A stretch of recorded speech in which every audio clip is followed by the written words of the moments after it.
I'm Cole Haddon, and welcome back to 5 a.m. Story Talk.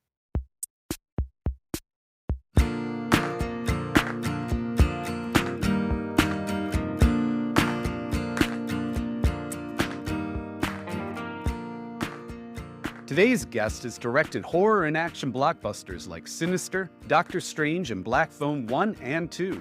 I'm talking about Scott Derrickson here, and we're about to dive into his life, his struggles, and how he creates his deeply personal, often terrifying films. And the whole time I was making that movie, my attitude was, this might be the last movie I ever make. So I'm going to make it like it's the last movie I'll ever make. Because in the end, it's going to be the movie I want it to be. And I've taken that attitude ever since. Welcome back, Story Talkers. It's been a few weeks since I had a guest on the podcast. Instead, you got a 4-part story, sort of a cautionary tale for screenwriters called The Horror of Dracula, the unbelievable true story of the 2013 TV series, about a TV series I created. I hope you enjoyed it, and I hope you didn't mind the break. But I'm back to the regular weekly rotation, and I am so excited about who's joining me today. I've been such a fan of his work for 2 decades now, ever since his first film as a director, The Exorcism of Emily Rose, hit screens in 2005.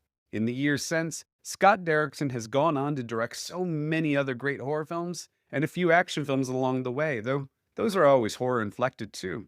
Many of them he's co-written. Just some highlights here, but I'm talking films like Sinister, Doctor Strange, The Black Phone, The Gorge, and most recently, The Black Phone 2, which I just saw on the big screen, and it is terrifying. I didn't know how much I needed a gory teen horror film set in a Christian camp in the middle of a blizzard, but it turns out, a lot. I'll turn up for anything starring Ethan Hawke, but this one is also just a blast and pushes the Black Phone story to some horrifying, even heartbreaking new places. What struck me most about this conversation, and what I think is going to strike you, is how candid Scott is with me. We connected during our pre-chat, and then I think some of my early questions quickly took him to a very reflective place. I was certainly caught off guard by some of his answers too, which caused me to reflect quite a bit myself about how much I used to enjoy learning about other people's spiritual experiences. I'm an atheist myself, a materialist as Scott would call me, but that doesn't mean I don't understand the human relationship to the search for the numinous, which even non-believers like me participate in, albeit with different names. I think fake Christians, and America in particular, really damaged my curiosity over the years about the religious experience, how people think about, say, the mystical, or even just faith these days. But Scott drew me in with his story, especially as he began to talk about a traumatic childhood that seemed to exist alongside a keen spiritual awakening. If you know Scott's work, you're going to look at it in an entirely new way after this conversation, because you'll realize how biographical so many of the stories he tells are. Maybe not biographical, more texture, as he calls it. I know I experienced something unexpected watching Black Phone 2 as a result of this texture. You know, great film, and I know how to distinguish the experience of art from an artist I know, but underneath it all was something that post-chat with Scott disturbed me and inspired me, and, well, I just kind of found beautiful as a result. Aside from the personal, you should expect a lot of amazing craft insights here about Scott's creative process, themes that show up in his work, and his third acts. You're also going to learn a ton about how he's maintained his independence in Hollywood since he directed The Day the Earth Stood Still in 2008. This informs how he ended up directing the psychologically personal film Sinister and ultimately walked away from directing Doctor Strange in the Multiverse of Madness. I've described some of my conversations as masterclasses in storytelling, but none of them compares to this one with Scott Derrickson. A quick heads up before I get started. When the episode wraps, you're going to want to stick around. That's because I'm going to tell you how to listen to my bonus ep with Scott. He returns to break down a seminal piece of art from his life, Dario Argento's iconic 1977 horror film, Suspiria. All right, are you ready? Let me introduce you to screenwriter, producer, and director, Scott Derrickson. God, you guys are in for such a treat. Welcome, Scott. It's so great to finally meet you. I've been trying to for about 15 years now. I'm a huge fan. Oh, thank you. Likewise. And very, very happy to be here and talking about the sort of things that I think we're going to talk about today. How are you doing today? Good, good. I'm here in Los Angeles. I just got back from New York. I had been finishing the color timing and sound mix for Black Phone 2. Finally, completely finished making that movie, which is always a great relief. Well, so I'll dive in. As we talk, it's early September. It took a couple months to set this up because, as you said, you were just wrapping up Black Phone 2, which will have been out a few days by the time this conversation is published. So once again, it's about kids struggling with the supernatural, with horror and violence, with communication to something beyond our world. So what was your relationship to gods, religion, and death like as a kid? Oh, boy, that's a big question. Yeah, no one's ever asked me that question, certainly not in that manner. I did not live in a religious home as a kid. There was a lot of violence in my neighborhood and in my home. But I think that the defining qualities of childhood for me were sort of twofold. One of them were feelings of fear. I did have, I think, as the dominant feeling through my childhood, at least my early childhood, feelings of fear is probably the most pronounced feeling that I experienced. But I had a weird resilience to the things I was afraid of, and I think in retrospect, an unusual resilience, considering some of the things that I went through as a child, and I attribute that to an innate and a very innate, very deeply significant view of the world that wasn't taught to me, but is fundamental to my constitution, which is, I'm a mystic, and I think I was born a mystic. And I remember some of my very earliest memories being in this sort of second level kind of subterranean room in our house, and there was this weird red tile. I can still see it with the coffee table and the shitty couches on both sides of it. And I remember being there. I don't know how old I was, but it was some of my earliest memories, and thinking to myself, looking at the room and thinking, well, I can see this couch, I can see this table, I can see this tile. There, I didn't know it was tile, but I can see this floor. And I just remember thinking, that's not all that's here. It's not even the main thing that's here. And having such a profound sense of what's around in this existence of mine when I turn my head is one thing, but what envelops me as a person is much more than that. And I just Mm, never didn't think that way ever. I never, mm, and again, I wasn't instructed to think that. It wasn't something taught to me. It was really fundamental. And I think that as I started to get older and started to learn that there were ways of thinking about this in religion, I learned about religion, I learned about God, I learned about different ways of people, and I had people around me, some of who were Christian, some who were very new age, but I just began to continue to gravitate toward that, and I'm unapologetically not a materialist or a naturalist. But I also really spent a good portion of my young adulthood, years and years of my life, a good 7 or 8 years, putting my ideology on the chopping block and studying philosophy and studying religious philosophy and studying science and really wanting to, because at one point when I realized that what I was that I presupposed about the world, I wanted to know if that was true. And I spent a lot of time trying to attack my own belief system. And I still do that a lot, because I think the best thing you can do is put your beliefs to the test with the most challenging ideas possible and see what survives, And so the result is that a surprising amount survived, and I really am grateful for that because I find life very enchanting and beautiful and horrifyingly scary, but in a very classically mystical way. I can't think of anything worse than being, a naturalist or a strict materialist, and to think that all there is what can be measured. That sounds so mm. unbelievably boring to me, and so short-sighted. It would extricate so much human experience. So that probably alone says a lot about the kinds of movies that I make. Well, about the kinds of movies you make, do you see them as more searching and more, interrogating these ideas? Sometimes they're ideas and sometimes they're feelings. I mean, I think that movies are emotional experiences first and foremost. I think that when we go to the movies, we go to the movies to feel. And there's a certain kind of high level art in cinema that engages the higher mind more than other kinds of cinema. And I love those kinds of films. Probably my favorite kinds of films are European art films, you know. So this is not in any way belittling that, because but I also find that experience, as most fans of films, they don't call themselves fans, but most cinephiles find those very emotional experiences also. But I think that cinema is very emotional and very holistic in how it affects us as people. And I think that it is unique as an art form in that regard. I think that every art form, can create an emotional experience, and every art form can create a rational response as well, or more intellectual engagement. But there's something about cinema that is so dreamlike, and is so conscious like. And the closest thing in my experience is reading a very good book that you get lost in. But even those best books, and I read a lot, but the best books that I've read still don't transport me in the same way that the best films have that I've seen.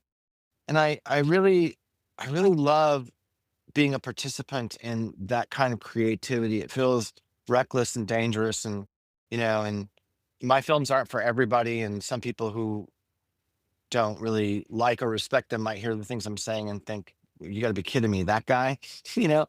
But I think all films have that quality. I think exploitation films have that quality. And I'm just so grateful that I've been able to spend my life creating in this mysterious arena of cinema, especially when it's still a relatively young art form. Hmm. Well, I want to dig into that a bit more. So I cited communication as a key theme in the two black phone films. It's certainly prevalent in a lot of your work if we consider the barrier between life and death, the impediment that you do, but also films like The Gorge, where a gorge becomes a metaphor for the communication barrier, and even The Day the Earth Stood Still, which involves an extraterrestrial prophet whose message is consistently ignored or misunderstood. What do you make of that observation? I think that I would probably add to that a really significant amount of argument in my movies. People argue a Mm, lot in the films that I make, and most of the seminal scenes involve people arguing. And I think that struggle to communicate with other people, that struggle to communicate and get to the truth of something. And usually when people are arguing, there's two things going on. There's the struggle to get to the truth of what's being argued about, and then usually the deeper truth, which is what's really bothering the people who are mm, arguing. And I do love I've loved my whole adult life the idea that there's meaning in our struggle, and that the struggle itself is the drama of our lives that we're here to play out. And sometimes it ends with real reconciliation or real resolve, and sometimes it doesn't. But regardless, it has a profound meaning. And yeah, I think that stems from a person who is talkative and relatively articulate and very communicative as an mm. individual in my personal life as well as my public life. But I think that ultimately I'm interested in communication about getting to the deeper things, getting to the core of what someone feels, the core of what someone believes, the core of what really matters within a narrative story, the core of meaning of our existence, all these things. I love that. And I think the last thing I'll say about it is that what I think the influences behind that that's really interesting is that I come from, I didn't wasn't raised in a Christian home, but I did have this strange Christian camp experience in the 8th grade, and became a part of a very strict fundamentalist church. And this kind of fundamentalist evangelical American experience was something I really went through. And that tradition, I was a part of that all the way up through college, went to an evangelical college. And that's a tradition of words. That's a tradition of the Bible, the text of the Bible, and sermons and spoken words and doctrines and all of that. as opposed to Catholicism, which is much more rooted in mysticism and imagery and beautiful imagery. And there's been a lot of great Catholic filmmakers, not a lot of great Protestant filmmakers, and definitely not a lot of Mm. evangelical filmmakers, because we're so bogged down by the words. And I think that's where that comes from as well. That I need to translate my experience into words as a person, and that just it finds its way into the movies that I make. The connection to the supernatural, though, as a specific, I guess, vehicle for communication, is that just the expression of your, I guess, own spirituality? What I mean is, I'm probably much more of a materialist, and yet whenever people read me, they think that I'm a deeply spiritual person, and so there's this ridiculous conflict that I keep putting this search for something else in my work. And so that sense of constantly, or that decision to constantly put people unable to communicate, often between life and death, or a literal gorge between them, is that accidental? Is that the great struggle of your life is the people who have died on you and you can't speak to them anymore? Maybe I'm reading too No, much into it no, also. it's definitely not the latter. I mean, my father died at the same time that my ex-wife was pregnant with my first son, Atticus, who did the score for Black Phone 2, and he's 21 Mm. now. So 21 years ago, I lost my dad, and the day that I buried him was the first day in a weird happenstance that I saw an ultrasound of my son. So I Oh. really had a profound sense of the cycle of life, and I don't know. I don't think that I just don't think about things that as consciously as what you're talking about, Mm.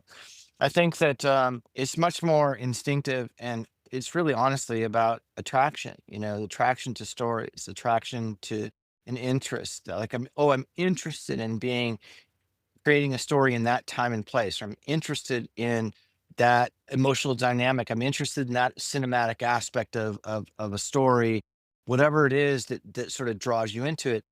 And when I start the creative process, and I think this is really getting to the heart of what you're asking me. What's always interesting to me is what the process is for anybody who's any good at what we do for a living. It's always so different. What is it that makes you ultimately decide, I'm going to tell this story, I'm going to write this Mhm. screenplay, and then ultimately I'm going to make this movie?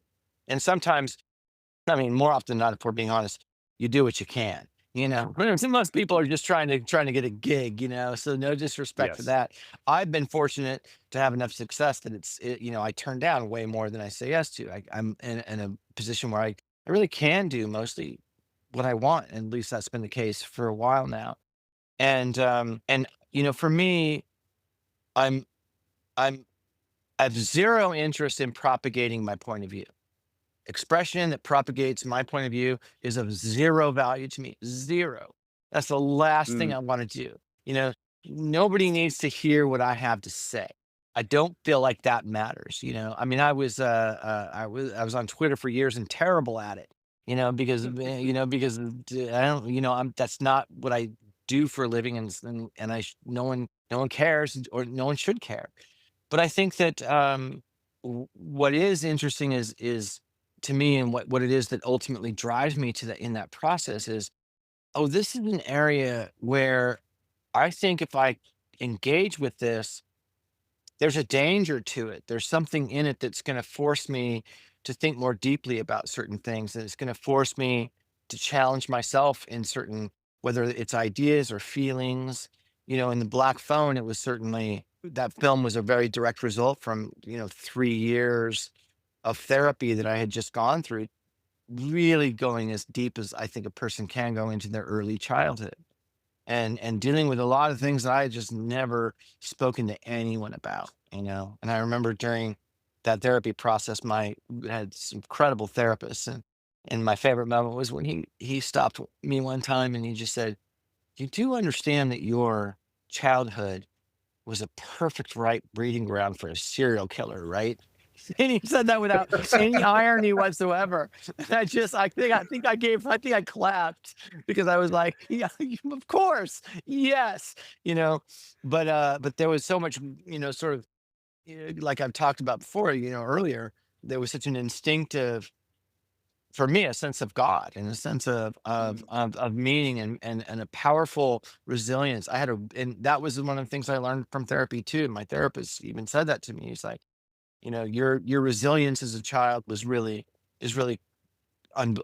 unusual, and that Mm, I didn't come out of that experience self-loathing. I really came out of it with a kind of righteous indignation, if anything. Like I knew the abuse that I was undergoing wasn't deserved. I never believed it was mm, deserved. I never, mm, and there's something about going into all of that and feeling all those feelings and then remembering as a filmmaker, remembering, oh, I remember that time and that place, like growing up in working class North Denver, what it felt like and what was it like to be 12 at that time. And so being able to channel all of that life experience and memory into the challenging task as a director to try to recreate what that felt like.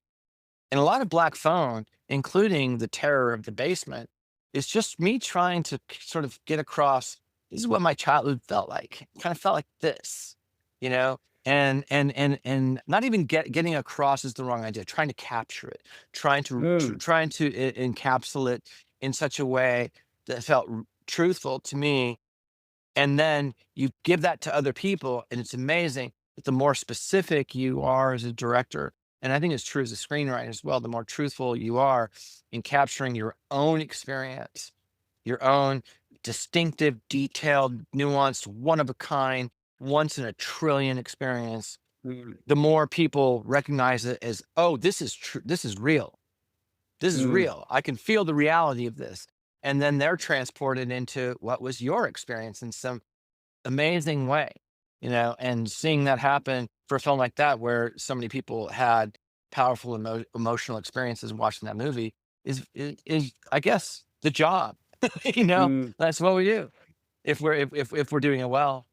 So with the Black Phone, when you read Joe Hill's story, and it's been 20 years since I read it, and it's packed up in my garage right now. Oh, We're you in read it between moves. when it first came out, It then? it's been 17, 18 years, something like that.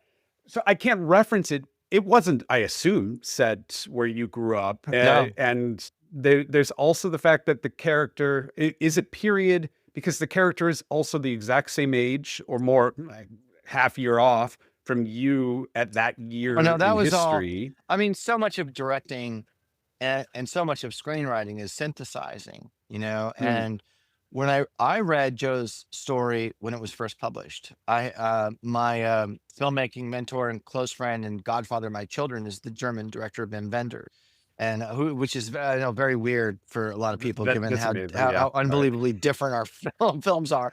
But I love them. We're very close, and I had breakfast with him and his wife Donata and a couple other people, and we were in Los Feliz, and there was a lot of people around. I just got up and wandered up the street to the Skylight bookstore in Los Feliz and went to the new horror section, and that 20th Century Ghost was there by Joe Hill. I was like, who the Mm, fuck is Joe Hill? Oh, debut writer, never heard of him. Had no idea he was Stephen King's son, and no one knew at that mm, time. And I read the first story, Best New Horror, it was called, and I was like, God, this is amazing. And I bought the book and I read it that week. And when I read The Black Phone, that story, of all the story, they're all good. Every story in that book is good. But when I read that story, I was like, this feels like a movie to me. And it took me a long time before I realized why that it was. And it was a simple genius. That story combined a ghost story and a serial killer story in one short story in a way that you almost didn't realize that's what it was. Like it's a supernatural serial killer movie, mm, but there's something so basic and human about it that you don't really feel like it's quite either thing. And so I had it on my radar, for 17, 18 years, and talked about it with my former writing partner who I wrote The Exorcism of Emily Rose with, and Cargill, my current writing partner who I wrote the script with, I brought it up to him when we first started working, right after we made Sinister. I think I had him read it because I was always interested in the Mm. idea. But in the end, I was like, but what's the movie? That's a short story. What's the full movie? And having gone through all those, years of therapy, it was the idea of bringing in my own experience of North Denver. All the kids in the movie are not in the book, and and they're all kids that I knew. They're kids I knew in my Mm. childhood, and that time and place, and it was the synthesizing process of, oh, wait a minute, if I bring all this interesting fodder into and sort of conjoin it with Joe's story, that feels like a movie to me. And that's what Black Phone was. And it's interesting, I'd forgotten about this. Prior to that, just prior to that, because I had gone through a lot emotionally, in those sort of deep diving years of therapy and dealing with my early childhood, I had chatted a few times with Cargill about maybe trying to write some kind of an American 400 Blows, and then I rewatched that movie and I was like, I don't have a story this good. I don't have my story's not interesting enough. There's no movie in my childhood, but there was a lot of great texture, Mm. and that sort of gave me a sense of the texture, so that when I thought about it, was a simple idea. It was a simple, really simple, powerful idea of like, what if I take Joe's story and my own childhood, put them together? And that's what Black Phone is. Mm. And so many of the great ideas that people have, you know, are simple like that. I remember seeing Dave Grohl one time talk about how Kurt Cobain was always running around the bars in Seattle, as they all played in different bands and all knew each other. And he was always talking about this idea: what would happen if you blended Black Sabbath and the Beatles? And I heard that and I was like, oh my God, that's all Nirvana is. It's Black Sabbath meets the Beatles. That's literally what that band is. Yeah. And it was such a simple idea, but it kind of, sometimes the most powerful ones are really simple like that. And that turned out to be the case with taking my own experience. And I'm not a navel gazing guy. I don't need to continue to mind my own history and my own life but in that instance, it was just good stuff. It felt like good, juicy stuff to go together. How did that feel though, having it on screen? That it was the exorcism of that in some way. My honest response to that is that when you say on screen, are you talking about having it be seen by other people and received the way it was? I'm much more interested in and even just standing on set. I imagine, I mean, I sometimes think about putting details from my grandparents' house that live in my memory and sort of haunt me into stories. I can't help but pour my. I've never made a movie that wasn't taking incredibly embarrassing amounts of my personal life and putting them. Sinister is who I was at that time. I Mm. just made Day of the Year Stood Still. I was a golden boy. I made The Exorcism of Emily Rose, and then I failed with Day of the Year Stood Still. And then it was like I was trying to get my financial security and my reputation and my respect as an artist back. And I was like, that's Allison in that movie. And I Mhm. hated how I he is so driven by fear, and how and the fear of losing, his status of all things. And I think I was so aware of that's what I was experiencing, that when it came time to write Sinister, I was like, I got to write this character as me. Ethan, even Mm. played me. He asked me one time, he was like, what are the brand of your glasses? And I was like, oh God, he's literally going to play me in this movie. And then he does this with his beard through the movie, which he got from me because I do that all the time when I'm thinking about stuff. And, you know, and I remember my ex-wife, when she saw Doctor Strange, she just said to me at one point, she's like, aren't you embarrassed to have so much of yourself up there? And I'm not embarrassed by it at all. I can't help it, because Mhm. the only experience I have is my own. And Mm. so when I'm trying to write drama, I'm trying to write drama and create good stories. And it's not, again, I have no interest in telling other people what they should think or feel or anything like that. But the only experiences that I really know are my own. And so in my creative process, the only way I know to do it is to bring things that are powerful feelings to me at that time into, Mm, when I made the Gorge, I didn't write the Gorge. But the reason I responded to that script was I had just fallen in love and gotten married, you know? And Maggie and I were two people who had to fight really hard to be together. And so when I read that story, I was just really had a profound feeling of experience like, oh, this is really this gorge between these two people can represent so many things, to anybody who would see this movie. For me, it was this, in just this uncrossable chasm between her and I that I didn't think would ever be crossed and didn't even really intend to cross. And then we ended up figuring out it had to be crossed, and we did cross it, and mm, that was so to not have a kind of personal stake in a story. I wouldn't know how to do it, and mm, I think that I mentioned Day the Earth Stood Still, and there's some really great things about that. I think Keanu Reeves is really good in that movie, and I think everybody tried to make a good movie. It's a very flawed movie with some flashes of cinema in it, but that was the only time that I didn't have that experience.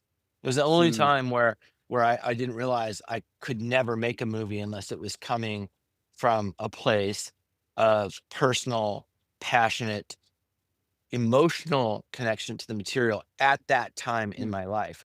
And the two most personal films I guess the three really personal films I've made are Sinister, Doctor Strange, and The Black Phone. All three of those they're like time capsules for me. Like, when I mm. think about those movies, I was like, yeah, that's what was happening at that time in my life. Well, I'm going to get more into some of those, but off of what you said about Day the Earth Stood Still, I found this comment from you. I hope it's real. I've seen it around, but Hollywood is designed to cycle you out. No matter who you are, once you've broken in, you have to get up every day and work your ass off to give the system a reason not to cycle you out, which feels like something you could have said after Day the Earth Stood Still. That's absolutely true and absolutely when I said it. Yeah. Well, I'm glad I pinpointed that.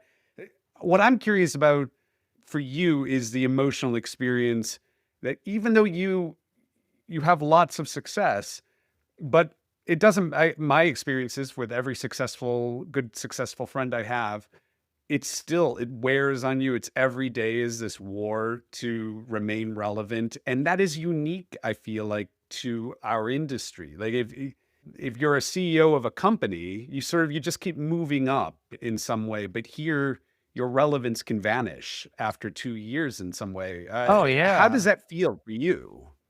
Well, it is very true. I think that it's interesting. It's interesting that you bring up that quote in that film at that time, because I do think that there were some hard realities that I reckoned with at that point in my career, and certain things that I determined in Sinister was a movie about this in some Mm, ways. There were certain things that I determined I was never going to do again. And one of them was I was never going to find myself at the end of somebody else's film ever, no matter what. I'll throw myself, off a bridge before I let that happen. And, walking off of a Marvel movie was a really people who does that? That's a hard mm, decision to make, especially when it was a movie that I really wanted to make. But when I determined I'm going to end up at the end of somebody else's movie here, I got to bounce. That was one of those things.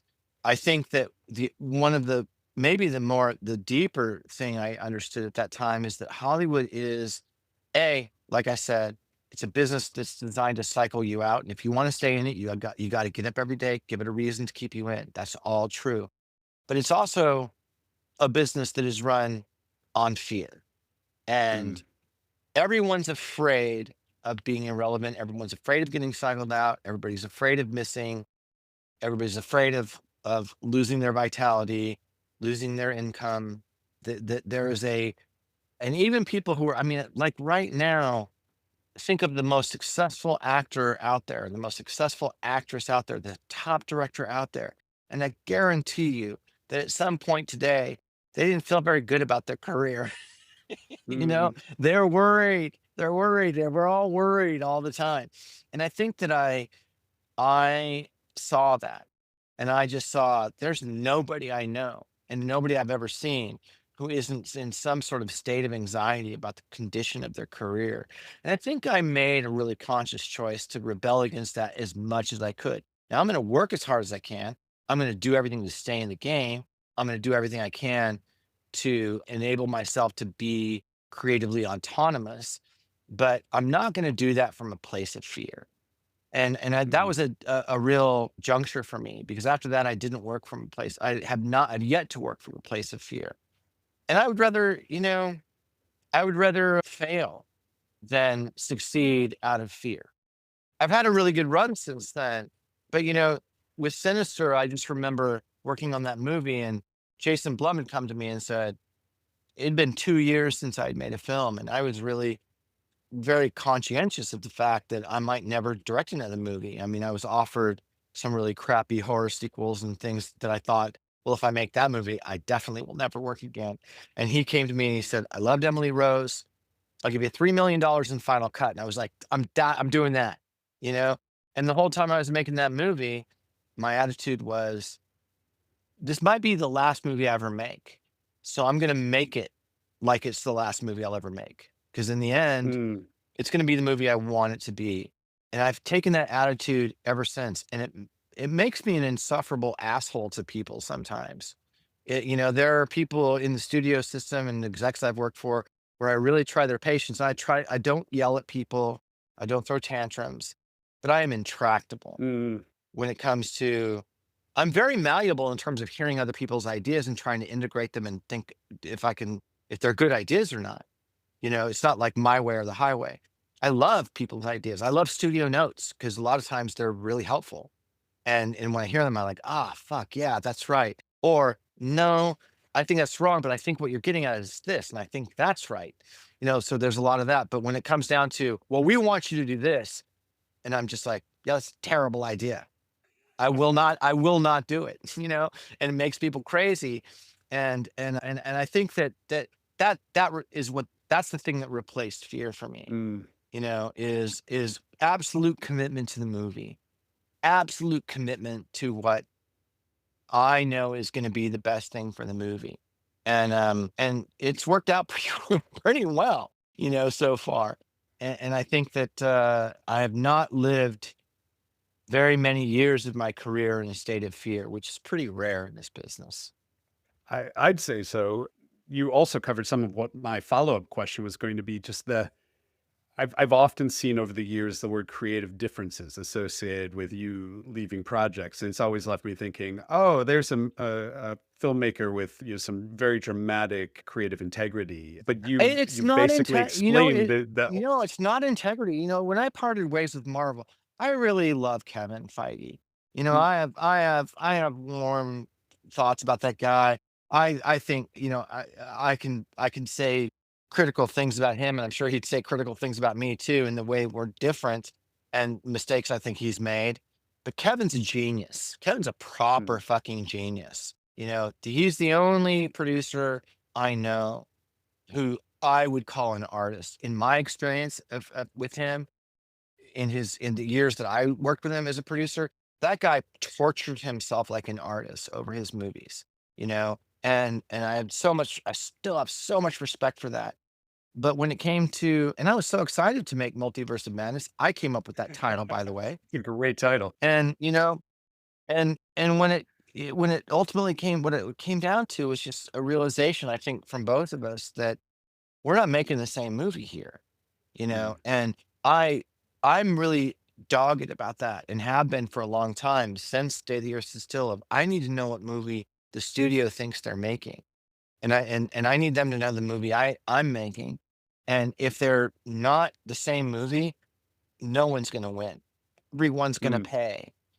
So it's not so much integrity as it is, survival instinct. Like, oh, I'm going to get out of here before I step on this gigantic actually, the better metaphor. I'm going to get out of here before I pilot this airline disaster. You know, that's what it Mm, really is, you know? And so, leaving that movie was the only choice. It was the mm, only choice. It was the only choice I had. And mm. and of course, and if I hadn't done that, I wouldn't have written and gone on to make Black Phone or Black Phone 2 at this point. I'm going to ask about Black Phone 2 in just a moment. I had one more, I guess, bigger question about something I've really admired about the finales of your bigger films. And those the big budget ones. Day the Earth Stood Still, Doctor Strange and the Gorge. In all three cases, they promised those big Hollywood finales, or at least they were strongly suggested, but the resolution in all three cases involved nonviolence. And in the case of Doctor Strange Yeah. and the Gorge, more than that, they involve protagonists using intellectual solutions to outsmart superior antagonists. Yeah. Are Yeah. you aware of this? It sounds like, Yeah. and is that just a personal problem you have with these sorts of movies? Well, first of all, kudos to you because no one's ever brought that up to me in an interview before. It's very, very conscientious thing for me. I think that I dislike predictable endings, and some people don't like the endings of a lot of my movies because they don't satisfy in typical ways.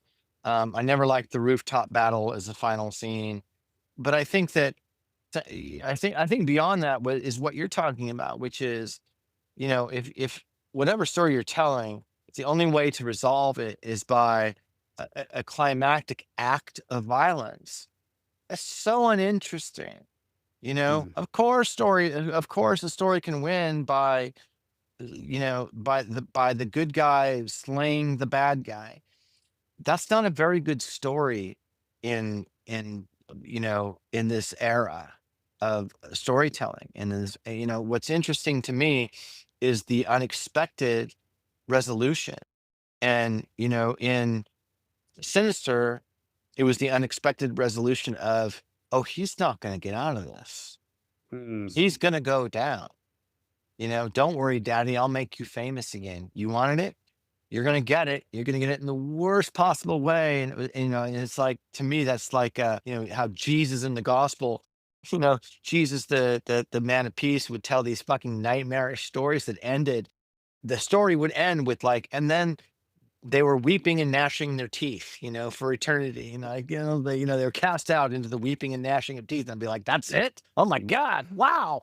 You know, I think the most significant one though is Doctor Strange because every Marvel movie had, s- you know, there was always a lead up to a big, massive, bigger and bigger and bigger epic battle, physical, violent confrontation.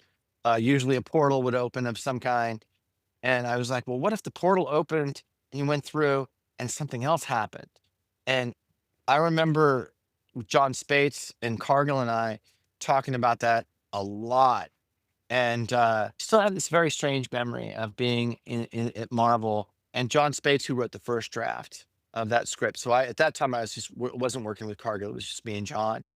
And I remember us talking he had done a draft of it that had the big, violent mm, Marvel ending. And I was like, we can't end it this way. And we had spent days, I think, brainstorming about ideas. And I remember it was called the Avengers Room, which is their main big table, big long sort of, conference table in there. And I remember getting up and walking to the door and turning around and just saying to him, it sort of just came out to me out of nowhere, which is, that's not genius. That's just sort of like you're trying to tune into God or the universe or, the creative spirit, whatever, wherever, or the idea store in Poughkeepsie, New York, or whatever Stephen King says is the place where he gets his ideas. I just turned around and I said, what if he has the time stone? What if he made a time loop and just like bored him to death? I think I said something like that. And I remember John looking at me like, "What is that?" And we're both like, and then I think I was like, "Yeah, I don't know." And I left. Like it wasn't a eureka moment. It was kind of my idea. But I mm. remember going back to my car and continued thinking about it. I was like, "Oh, this is really interesting." And I didn't have. And then John, I think, kind of took the idea, and he was the one to write the first pass on that. He was the one to write the line. I think Dormammu, I've come to bargain. I think that's John's line. Oh God, I was so satisfied when we got that scene right. And I was like, perfect, visual effects, especially, they have to be used. What I'm most proud of in Doctor Strange is that those, $200 million visual effects, and none of them are used for destruction. Mm, They're all used for other things. There's a psychedelic mind trip. There's a fight in the astral plane. There's a weird mind bending dimension where all the buildings are folding in on each other. There's a place where a city that's been destroyed is undestroyed amidst a fight. And then, of course, mm, then the ending is one of self-sacrifice outside of time as a demonstration of a character's growth, and ultimately boring a godlike power yes. until he just has to. He's like, okay, I don't want to do this anymore. And that's why I was like, that's so much more interesting. So for me, it's less it's not, certainly not a pretense of distinctively non-violence. It's just that I just want endings that are not necessarily what I think is going to come. My eldest son is a Doctor Strange super fan because of this film, and he actually asked me if I could ask how did Feige respond to this because it was such a deviation. Was it much of a struggle to make this version happen? Nobody's ever asked me any questions about Kevin specifically and the things that I wanted to do on Doctor Strange. And I think when I made, I've had, I think Jason Blum on Black Phone and Sinister was pretty great about just leaving me the fuck alone. He just like, Mm, just go make your movie. Universal, same way. That's different. But in terms of an engaged producer, I can't think of a producer being more supportive of the crazy ambitions of a filmmaker than Kevin was on that movie. I don't think mm, they knew what to do with that property. And I think that mm, he knew that I knew. I was like, I know what to do with this character. I know what to do with this world.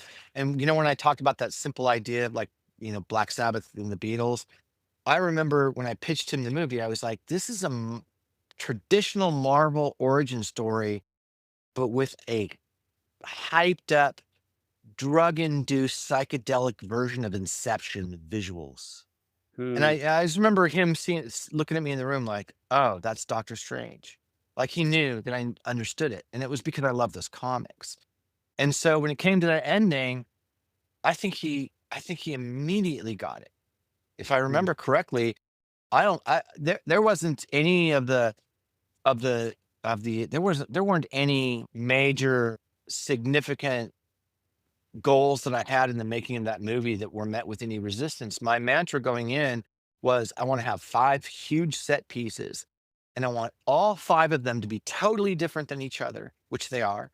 And I want every one of those 5 set pieces to be the weirdest set piece in any other movie, And that's Doctor Strange. mm, And so, yeah, it was a really special experience for me. I don't have anything but really good feelings about the Marvel process and making that movie, and I also am really, really happy that I left when I did, so that that doesn't have to be contaminated. You know. mm. So getting to Black Phone 2, this is the first film of yours that you've made it to the finish line that you've directed with a sequel. I imagine, and that we've talked about Doctor Strange, perhaps you've considered others, but how did it feel to return to these characters, to be able to wrap. I mean, I don't know if you're wrapping the story up with this one. I haven't seen it yet, but to go back to your childhood in a sense. Well, it wasn't that, because the thing that I in the same way that there were sort of those big pieces, those big ideas that made me go, oh, this is what makes me want to make Black Phone. I certainly didn't have any intention of making a sequel Mm, when I made Black Phone, and didn't have any thoughts about it, frankly. And as mm, soon as it was a big hit, immediately the studio was asking me, hey, you're going to make us another one, right? And in my mind, I was like, I haven't even thought about that. And what started the ball rolling was Joe Hill sent me an email And he was, and I love Joe. And Joe's mind is just an idea factory is the wrong word. His mind is an idea factory that's running out of control all the time, just spewing materials all over the place. And every once in a while, he's like, I want to focus on this thing. And then he writes something brilliant. But he just threw me an email that said, I have an idea for a sequel for Black Phone 2. And he sort of wrote it out. And I didn't like all of it, but there was a basic idea at the center of it was like, oh God, that's really good. I had never thought about that. That's really interesting. And so that started me thinking about it. But again, no pressure. I was just sort of thinking about it.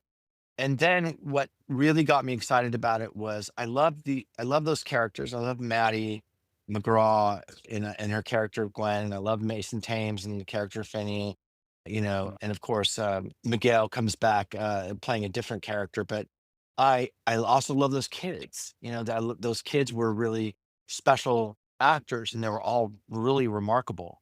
And so what occurred to me was, hey, if I wait a little bit, if I go make another movie first, they'll be in high school. And then what about making Black Phone 2 with this kind of German of an idea that Joe gave me? What about making a high school movie out of it? And I was like, Mm. oh, that's interesting because I loved high school horror. And it would be 1982. It'd be like 3 years later, 4 years later, and 1982 horror. Oh, okay. Well, now we're into some sacred territory, And then it was also the idea of what if it takes place at a camp, and a 1980s horror campground, but not summer camp, winter camp, because I grew up in the Rockies, in Denver, and we all often go to these winter camps that were in the Rockies, and of course you've got The Shining staring at you, which is this, snowbound Rocky Mountain movie from 1980. And I just found myself in this incredible terrain of glorious stuff and being like, I remember what it felt like to be 17 years old at a winter camp, at a Christian winter camp where there were, you know, you know, both good and bad people, and both, really sincere, earnest, spiritual people, and self-righteous, weird people, and the whole thing. But I remember the magic of the space and the dangerousness of the weather at night. What are you doing up in the Rocky Mountains when you're 16, 17 years old at midnight, traipsing through the snow? You shouldn't be there. It'll kill you, and Mhm. and that all became very exciting for me. I was like, oh, I know I know what to do with that. So that location became a real critical part of it as well. And then just, high school horror is a different genre than middle school horror. And being able to take the story to another level, both emotionally and viscerally. We just got an R rating from the MPAA, and I was very happy to see that one of the words that they use, because they have to give you the reasons that you got an R rating, and one of the words that they use is gore. And I'm like, yeah, people would have to see that and be like, there's no gore in the first Black Phone. There's gore in Mm. Black Phone 2. And that's because it's a high school movie, you know? Mm. And not that I love gore. I'm very proud of the fact that Sinister, when it got an R rating, it got an R rating. I still remember this, for disturbing images and terror. That was it. Because there's no on-screen violence in that movie. It was just too scary. It had to be an R rating because it was just scary, you know? I've had that issue in Hollywood where people see blood where it's not there. It's one of the magics of horror, right? Oh yeah, I think that probably I tried to we thought maybe we'll get a PG-13. There's no sex, there's no swearing, there's really no on-screen violence. And the MPA, I think that Jason may have gone back to them and they were like, don't even ask, not even close, And I was like, but it's disturbing images and terror. Like what that's not what's the R rating for? And they were literally like, it's way too scary for kids. And I was like, all right, I'll take that. But now it's high school, so you'll get away with it. Well, but in this case, it's real on-screen violence, and that just seemed to fit. I don't know. I felt very strongly that that moving it into 1982 and being at a winter camp and having them be high school kids, I was like, there better be some better be some crazy shit that happens here. Otherwise, I would be disappointed as a film viewer. I love that these films, and I have no idea if you've considered sequels, but that they're tracking your life, your childhood in some way. It's that biography, which yeah, again, it's not specific, but it's the texture as you described it, which is a lovely way to to describe it. But tracking through how we grew up with the horror. I mean, 1982 is such a seminal year. Oh, and anybody who's my age, and you don't have to be from, from North Denver, it doesn't matter where you're from. Anybody who was a teenager during that time, anybody who paid as a teenager to go see A Nightmare on Elm Street in a theater Mm, has never forgotten the experience of the theater. They can probably, like me, they can picture the theater that they were in, mm. It's I mean, for me, there's not a lot of movies that are like that. Jaws is like that. Raiders of the Ark is like that. Nightmare on Elm Street is like that, So, Mm. but yeah, I like the fact that Black Phone is participating and sort of building itself on this great traditional era of 80s camp. Not, I don't mean campy, but I mean literally campground horror, where you got a guy with a mask, wreaking havoc. It's great. It's fantastic. I when I saw the trailer, I was so excited for it for that reason. It didn't feel derivative. It just felt you could feel the DNA. Yeah, I certainly didn't. I didn't draw a lot. There's one image taken very unabashedly from an 80s horror film, or maybe it's late 70s, but Curtains, which is a horror film that not very many people saw. I happened to catch the image that I drew from on late night cable one night. And I was like, "What the fuck is this? Oh my god!" So it was a burn into my imprinted in my brain. But yeah, I think for me, what's always exciting is to be able to understand the way you're building, a film with the tools that other filmmakers have given you, or you're standing on the shoulders of giants. And the desire is never to try to recreate the experience of those movies, but sometimes it's to pay homage. But for me, more often than not, it's appreciating the language of a movie, and Mm. then recontextualizing that language in a way where people are going to feel it for the first time, even if they've seen those other films that you're referencing. I mean, that's the genius of Tarantino's career. He's drawn on so much cinema from the past, a lot of it obscure that most people don't know. But for people who are really well versed in cinema, where a lot of it comes from. It doesn't make any difference. He's still making something each time that feels so utterly original, even though you know where he's drawing it from. And that's exciting. And that's what artists do. We all pull from each other and build upon each other. And that's how art in any form evolves. That's a perfect quote to go out on for this part of the conversation. Thank you so much. We'll be back in a moment for the bonus episode, but thanks. Ah, my pleasure.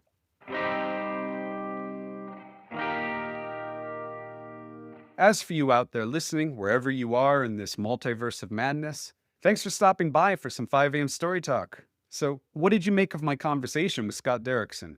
If you have any questions or thoughts, drop them in the comments on this episode's posts at the 5 a.m. Story Talk newsletter at Substack or the 5 a.m. Story Talk podcast account at Instagram. You can find links to both in the show notes, along with links to trailers to some of Scott's films. And since we're talking a lot about horror today, a link to a personally curated list of 125 horror film scripts I just published at my newsletter. Sort of a history of horror for screenwriters, stretching all the way back to 1931. Don't make a run for it just yet. You're going to want to stick around for my bonus episode with Scott. He's going to dig into a seminal piece of art from his life, Dario Argento's horrifying, hallucinatory, gorgeous Italian horror film Suspiria from 1977. Specifically, the first 20 minutes, which he considers the best in any horror film and foundational to his filmmaking identity today. The film is deeply special to me too, because I got to work with Dario on a Suspiria-adjacent TV project 8 or 9 years ago. I get to bring some of what I learned about the man and his work to my chat with Scott. The best way to listen to this bonus app is at Apple or the 5 a.m. Story Talk newsletter at Substack. Links in the show notes. A couple more things. If you enjoyed this episode, please take the time to leave a 5-star rating or a "Holy shit, 5 a.m. Story Talk restored my faith in art" review on this podcast. It's a great no-cost way to support the work I'm doing here. The other is what's coming your way from 5 a.m. Story Talk. Upcoming guests include digital rights activist Lizzie O'Shea, screenwriter, novelist, and podcaster Emily St. James, and cyborg anthropologist Amber Case. Every one of these guests has something to say about our world and the stories we tell. Be sure to subscribe if you don't want to miss out. Thanks again for being here, Story Talkers. In the immortal words of Joe Esposito, who of course brought us the great theme song to The Karate Kid, you're the best around. See you soon.